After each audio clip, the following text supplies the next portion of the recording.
All right, so notice that it looks like it's pulling, and there let's see, there we go. And that is it. That's how you can get off the housing and still have your color wires. Okay, so let's go on to the next step.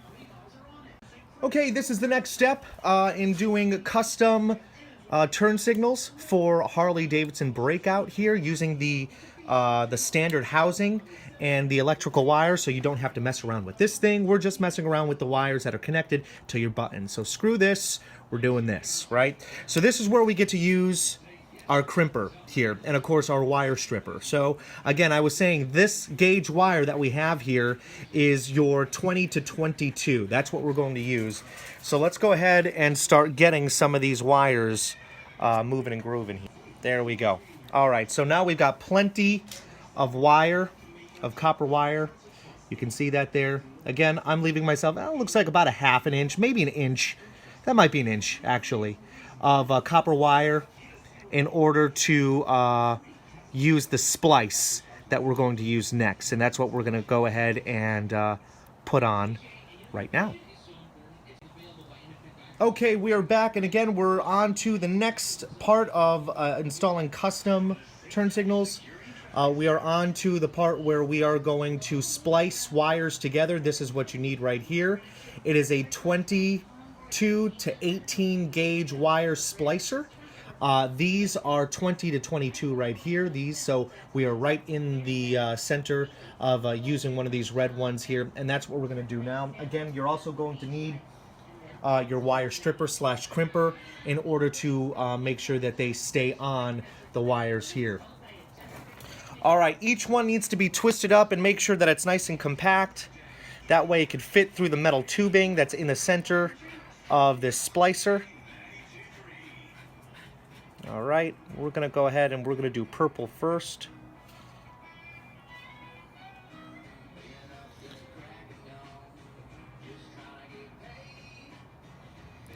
All right, she is in there. We come in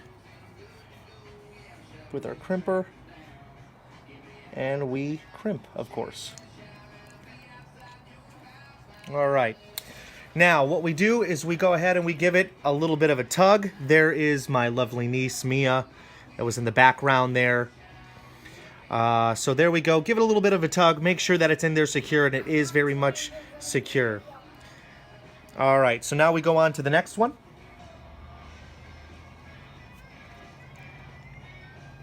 And we crimp. All right, give it a little tug, and we're good to go. All right, so we've done that. On to the next one. All right, we're going to go on to the next step, and the next step involves kind of sort of placing the custom turn signal in its rightful place. I took off the standard housing just to show you what I did here, and it's super duper simple. Once you take off the actual stock bracket, which goes in like so, it's kind of like that. There you go. That's the stock bracket and how it sits, and it sits up inside inside the handlebar there, right next to your clutch. So once you go ahead and you take that off, you could also see that there's a little nut and bolt, little doohickey here, right? And it's kind of sort of on a rotating pivot. I know it's kind of hard because it's not focusing. There it is. It's trying to focus. There it is. So that is where the stock turn signal was actually located on. So what you do is once you take it off, you could unscrew it, either actually using some force on the actual bracket itself or some force on the turn signal itself. It doesn't matter. It'll come loose. It'll pop loose. So after you do that, you go to your now custom turn signal, and you go ahead and you screw it back in. There it is. So the note that I wanted to talk to you about was this guy right here. In order for this to oscillate like it is, super duper loose, you're going to have to loosen this up.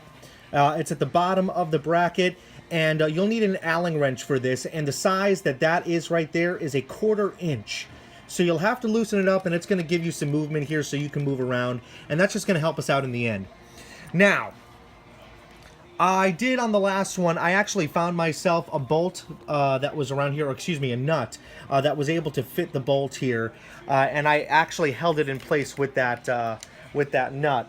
I don't have one for this side, but that is okay. So what I'm going to do is I'm going to go grab my one of my mirrors, and I'm going to put it on there just to keep it in place so we can, you know, figure this all out together. All right, so give me a second. All right, so there you go. I've used my actual mirror to keep and play the custom turn signal here. Obviously, you can see it's quite loose, but it's holding in using the stock bracket that your original standard blinkers were in. And now this is going to give us some free range to start working on the wiring using all of this wire that it comes with, and the wire kind of setup that we did with the standard wires that are still hooked up to your blinkers and your hazards here. All right, so let's go ahead and get started with that. Okay, so we went ahead and we stripped the wires just like we did the first time around. Let me see if I could kind of sort of get this from not moving around. You can see, there they are. They are stripped. You got yourself about a ½ inch to an inch, I think it's closer to an inch here, of wire showing. Now you think, okay, we're going to go ahead and we're going to pop it on in to where we spliced from the standard, right? And you would be correct. That would be the next thing to do. But why would you want to have all of these different color wires just dangling all over the place, right? We wanted to make it look clean, which is where these heat sheets come into play, and we are going to go ahead and put those on right now before we splice it all together. So I had an array of sheets like this. This is a small standard one. You can see how small it is there. And then in order to get around the splice after we heat shrink this, you're going to need one that's a little larger. All right, so there's your larger one, and this is your smaller one. Okay, do you see the difference between the two? There they are. You may need 2 of the smaller ones, depending on how much custom wiring you have here. And you may need 2 of these. To tell you the truth, in all honesty, if you have more of these, I would just go ahead and use these all the way through the wire process. I think it would just be better for you to do it that way. Kind of sort of try to stuff it in what's left of the hole where the wires go into the housing, and that just gives you a better access point there. Okay, now before we go and put on the other heat shield, we're going to go ahead and light this up now to get it nice and tight around these wires. It's just going to be better for us in general once we continue on with our process here. So we're going to go ahead and take out our lighter, and we're going to heat shrink now.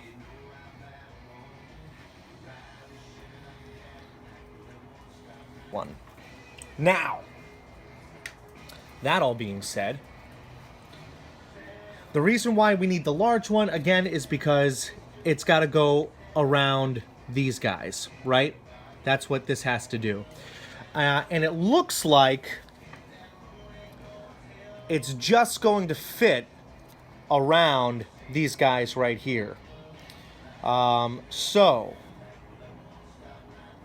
unfortunately, the way we're going to have to do this is going to be interesting. Okay. I think I know what we're going to do. So we have a little extra that we want to go all the way to the top. I want to go all the way to the rubber here with this large tube. Notice that we've got a little bit showing there. I think I'm going to go ahead and use my small one on this side, and I am going to cut it, and I'm going to heat shrink it a little bit later, and then we're going to heat shrink this. So let's go ahead and cut this to about, so there's half. Let's see, there's half. I'm going to do about that. Okay. So that's the piece that we're going to use here. I'm going to go ahead and put it through now.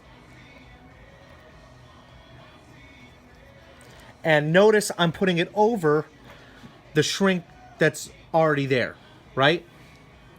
So I'm going to go ahead and do that and bring it all the way back to there. And I'm going to leave it there. I am now going to put the other large shrink, heat shrink on there as well. Okay? And I'm going to leave it on there too. Like so. I'm not going to mess with it. I'm not going to heat it right now. I'm not going to heat shrink anything right now because I still want to be able to play with these wires right here. And again, what we're going to do is we are going to connect them with the standards. Remember that blue goes with your blue wire. Black goes with your black wire that's on your custom one. And the purple one that is in the stock wire set here is actually your red wire. Okay? So remember that, and we're going to go ahead and crimp them all together now. All right, I connected everything up, I crimped it, and I started to melt it together, so that's all set to go. Once I did all of that, we went and I did a quick test. We're going to do a test with you right now, just to show you that they work. Boom, there they go. There's your blinking. Wonderful stuff. Let me shut it off. And the hazards work as well. I'm going to go ahead and shut this off automatically. There we go. Boom, boom, boom. So it works now. So what I'm going to do is just tighten it up. I put the heat shield down there, and I'm going to melt that together, and it's going to look like it was stock and came like that. All right.